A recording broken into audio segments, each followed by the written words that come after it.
Welcome to episode 37 of Forest Focus. I'm your host, Paul Wade, with the Regional Public Affairs and Communications Office. We're going to try something a little different. Here is our first video podcast. Join us as we take part in Cone Camp. Here are video clips from the camp, which took place in Wairika and at the Sierra Pacific Industries Orchard in Gazelle. In a nutshell, that doesn't sound right if we are talking about cones. Okay, in a seed shell, anyway, Cone Camp 2023 was a collaborative partnership between the USDA Forest Service, CAL FIRE, and American Forests. The training, which is 2 days, a day in the classroom and a day in the field, would give attendees a chance to network with others and learn techniques from industry experts. On the agenda is cone phenology, monitoring and collection techniques, seed needs assessment, cone collection planning, contracting and coordinating with agencies, reporting crop sightings, field logistics, safety, and more. The camp was offered in 4 locations in California between May and August. Mountain Home Demonstration State Forest near Porterville and the Sequoia National Forest, Blodgett Forest Research Station near Georgetown and the El Dorado National Forest, Wairika and Sierra Pacific Industries Orchard in Gazelle near Mount Shasta, and at the California Conservation Corps Greenwood Center. During the training, we spoke with Shelly Villalobos from American Forests. Shelly is the manager of the California Reforestation Pipeline Partnership. Tell us about Cone Camp. This is the first year that Cone Camp has its new name.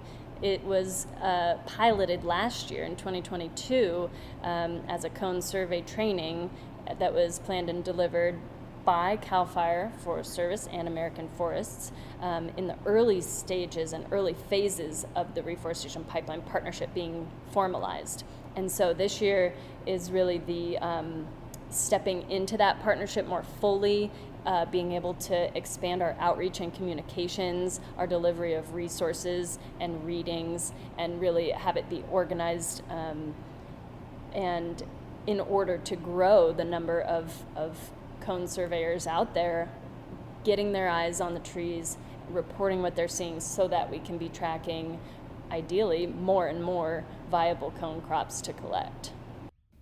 So what we're looking at here, right, we have this tree, decent crop, right? Like I said, it doesn't have a bunch of clusters, but it does have a bunch of cone on it, versus like this one over here, right? This one is loaded at the top. It has. How did this Cone Camp get started?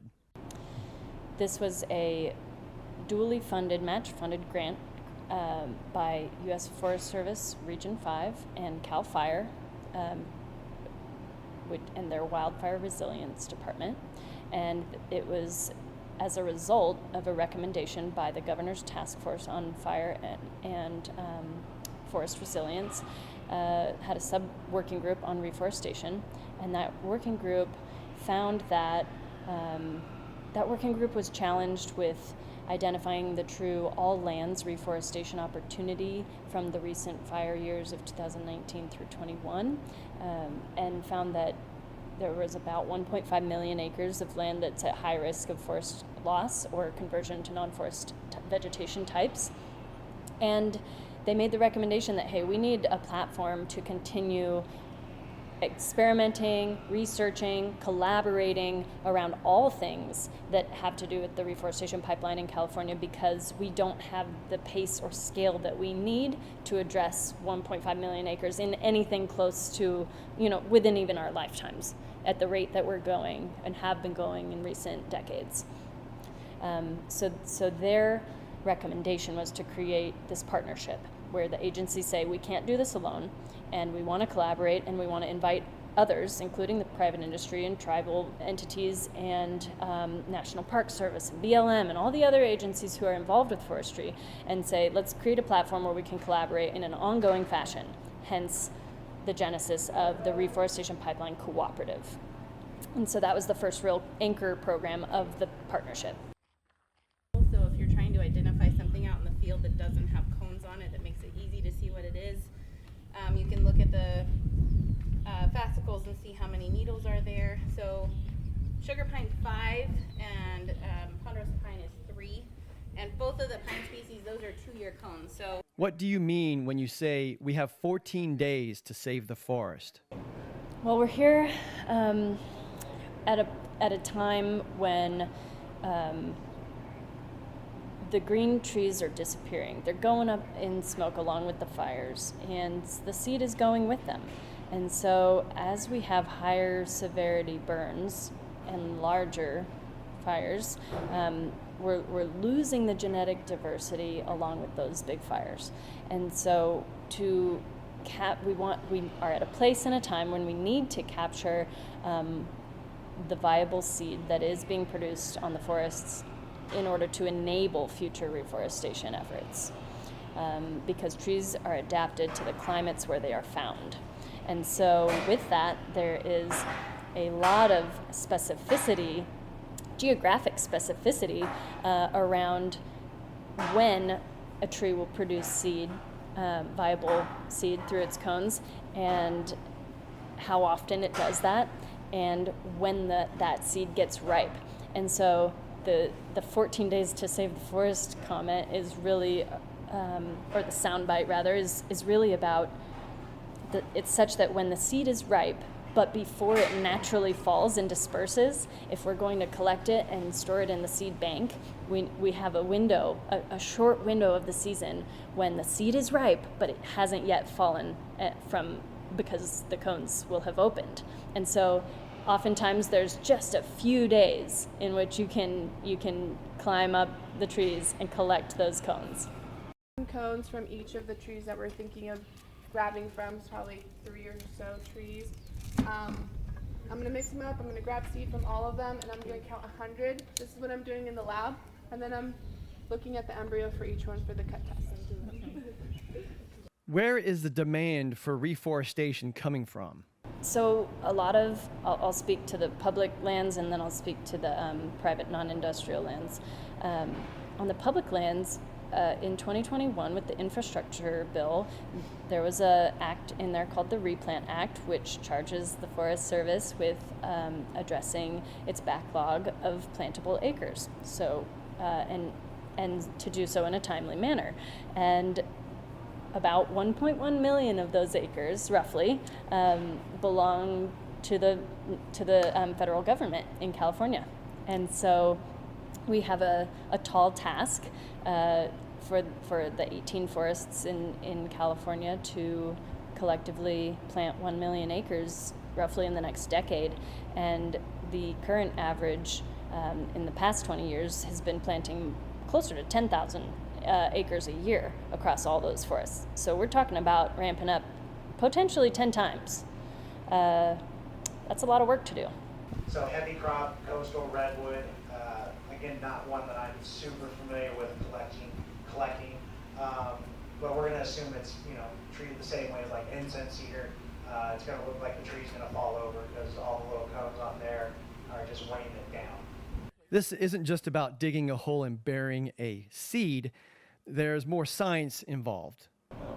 Yeah, if we're gonna talk about it, we got to start at the beginning, which is a mature tree producing viable seed in its cones, and there's a periodicity to that. So a tree will produce viable cones every approximately 2 to 10 years, and there's various climatic and geographic influences that determine that timing. But basically, the job of a cone hunter is to, and that's an informal term, is to identify stands of trees that are starting to develop viable cones in quantity that is going to be worthwhile for collection, and then to monitor them for ripeness. So the seed needs to be collected when it is ripe and the embryo of the seed is fully developed, but before that seed has naturally dispersed. And so there's a process. So at Cone Camp, we've been talking about going from surveying, running the long days in the truck along the ridge lines, looking for stands of trees with potentially heavy crops of cones developing, to narrowing that down into candidate cone collections, to actually getting down sample cones, cutting them open, and monitoring the development of the embryo in that seed. And so there's lots of factors that could prevent that from being good seed. It could be bugs, the tree could abort the cones because it's stressed out from drought or other factors. There could be a fire that destroys it in the meantime. And so if you do get to the point of having a collectible crop of cones, then you're watching it very closely towards the end of that ripeness, but before natural seed fall. And so that we can call in a climber to get up in the trees and collect those cones and then get them quickly to the nurseries for processing and storage. So it's really fragile. We have a hard time getting any kind of storage time out of it. Ponderosa pine seed, fir seed, all that. If it's cleaned really well, it'll maintain its viability for 50 or more years. Let's talk about needing partners, contractors. Sure. So once the seed is ripe, generally a cone monitor will call in coordination with their nursery or seed bank manager. They'll call in climbers who are contractors. Basically, because of the seasonality of it, it's not year-round work. Again, it's a short window of the year when the seed is ripe but not yet fallen and thus collectible. So it tends to be, people who are rock climbers are also great tree climbers, arborists, and they are able to come in and collect that seed. Bag to pollinate the flower. And then you, of course, seal that hole up. And then once the cones, Doug first start upright, right, when they're flowers. As soon as they get pollinated, they start turning down. Wade Bell, the seed bank manager at the Placerville Nursery, part of the U.S. Forest Service's Pacific Southwest region, also joined us to answer some questions. You mentioned a loss of skill set or a generational loss and a need to get that back. Please explain. Correct. Yeah, and you're right. That's what we were talking about was, the needs for cone collection, everything during when the Forest Service and private industry there was a higher timber target demand. So the need for the need for planting and cone collection was there, and that's why this, like I said, the cone collection is nothing new. It's the knowledge drop off as the timber targets and everything. The timber industry kind of shrank quite a bit. The need wasn't there, and there was that kind of knowledge dropped as less and less was being done. People retire, that knowledge base eventually gets almost lost, and now we've had all of these uncharacteristically large stand replacing wildfires, and we realized that natural regeneration is not going to cut it. There's just not enough seed zone. There's not enough seed left in through these fires to reforest natural regeneration.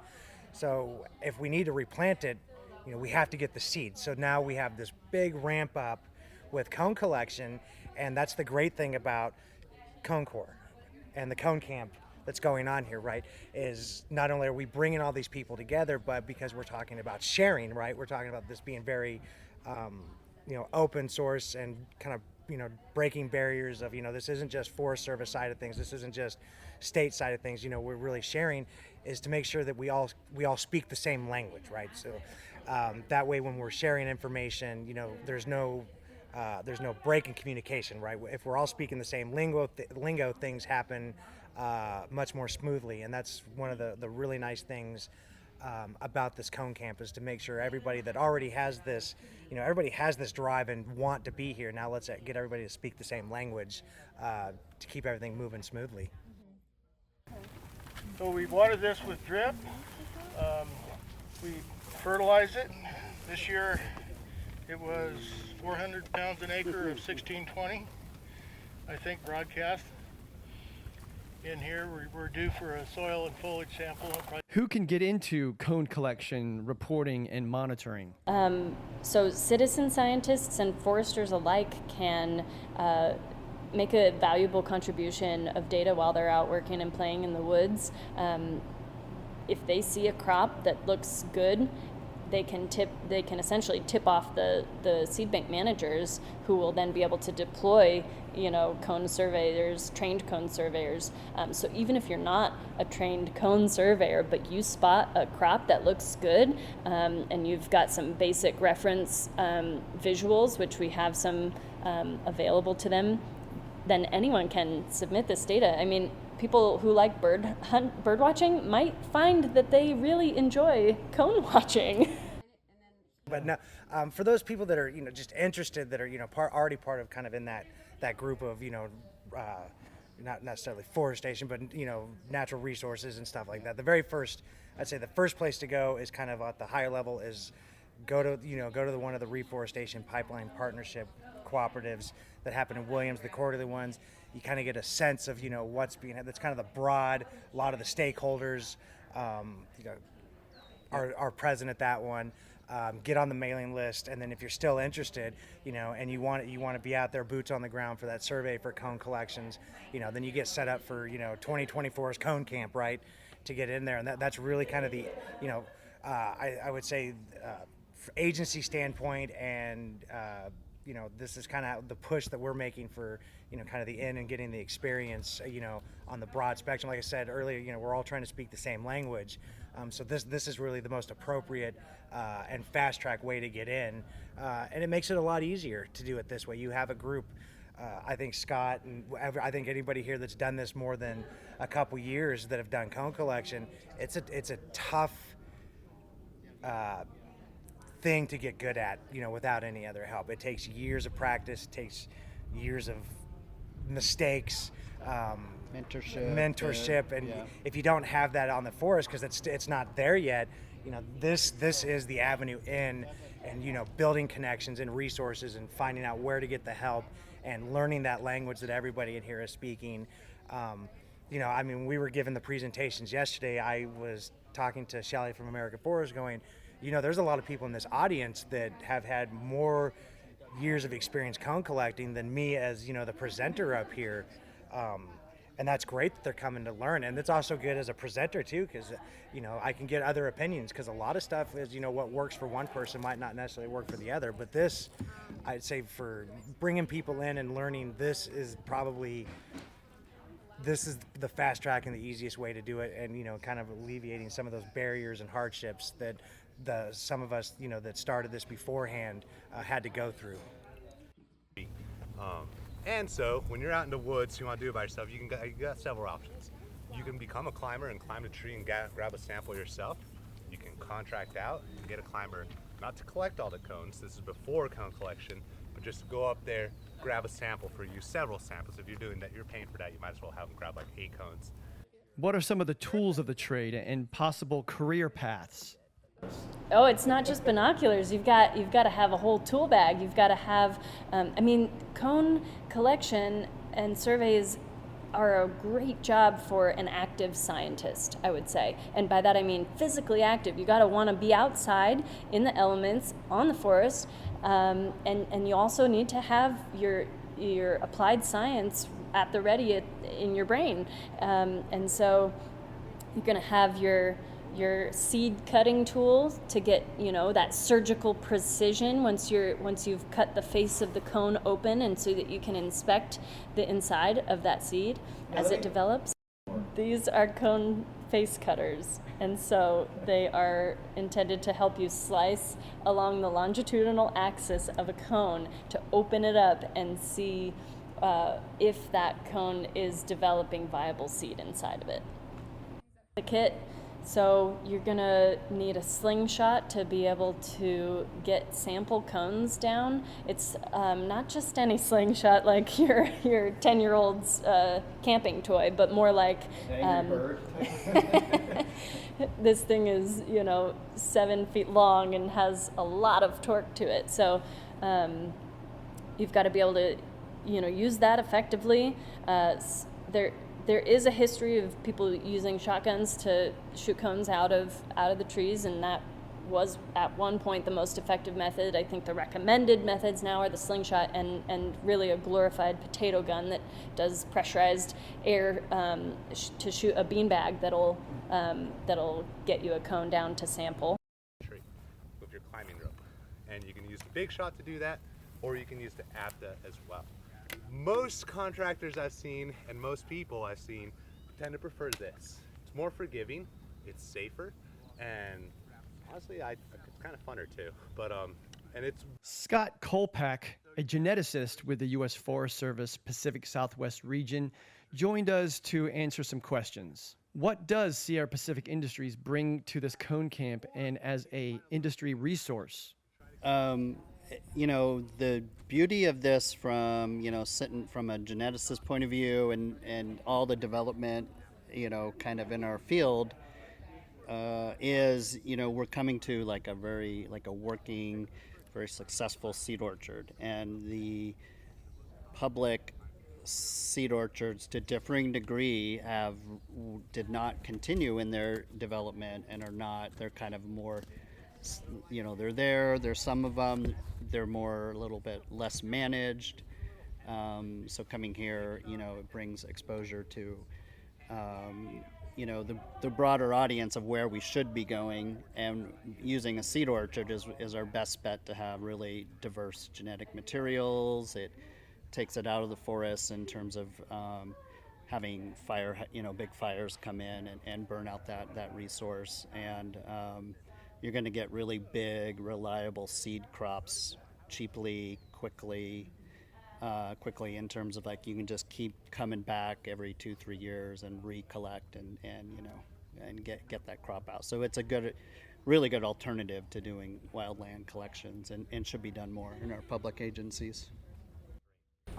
All of these things that help us get rid of cone pieces, get rid of all of the stuff that we don't want, so that we end up with something like this, right? You're still going to have some that might end up with a wing or two, but for the most part, we're aiming for purity of like 99, or you're never going to get 100. So it's usually like 99 is our target % purity. But before we do that, we do non-destructive tests. So whenever we get a lot at LA Moran, we do an X-ray. Basically, it gives us a baseline of what the actual seed lot looked like, how we would consider processing it, and it's also a good way for us to kind of calibrate some of our machines. We use air separators during a portion of our upgrading, so upgrading is just cleaning the seed, and this helps us calibrate it. But for every lot, we take an initial X-ray. It's non-destructive, so the embryo's fine, you're not really causing any harm to. I guess let's go a little bit advanced here. Thoughts on assisted population migration versus species migration? So in the with climate change happening so rapidly, certainly the public agencies are definitely feeling like, you know, we need to not even consider, but the only way for them, you know, populations to keep adapted to the warming climate is to use assisted population migration, which is the movement of within a species. It's the movement of a source population that may be adapted to a hotter place, and if you collect seed there, and now that climate profile's moved somewhere else, that's a very good adapted fit.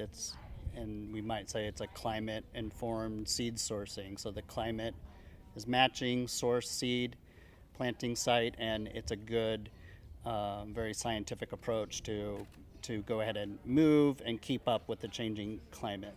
And what we want to be careful about is there's pretty good public acceptance for population-assisted migration. You're just moving a species within its existing species range. There's not many downfalls to be worrying about. I mean, if a Douglas fir's south or lower elevation, and then it's the same Douglas fir as north and higher elevation, you know, it's just a different source, and there's less risk there. But we're really careful that to be very kind of stay away, at least for now, with the assisted species migration. I mean, and that's like moving a species from, they all have a range, they start and stop. There's certain species in California, like coulter pine, they're not in Oregon, would be one example. And, that climate for coulter pine is probably in Southern Oregon now, but there's a bit more risks that if we introduce coulter pine, say, into Oregon, it may fill an adaptive niche and grow too rapidly or bring in a pathogen or something. So for now, we're kind of going slow and steady and not doing any assisted species migration. Although, frankly, though, climate change is going to get to that point where we're going to need to think a little bigger. 2 very packed days of information. I could have shared more, but like the organizers said, if you want to know more and get involved, then get out here. For one, I have to try my hand at the slingshot and the potato gun. They sound fun. Thanks to Shelly, Wade, Scott, and everyone at the camp. To learn more, click on the links in the show's description page, and of course, follow their social accounts. Thanks for listening, and if you're interested in sharing or listening to more episodes, search Forest Focus Podcast or look for us wherever you get your podcasts. And if you have questions or suggestions for a show, email us at sm.fs.r5ffpodcast@usda.gov. Until next time, enjoy your public lands. Please remember to recreate responsibly, know before you go, and learn what you can do to prevent wildfires. Take care.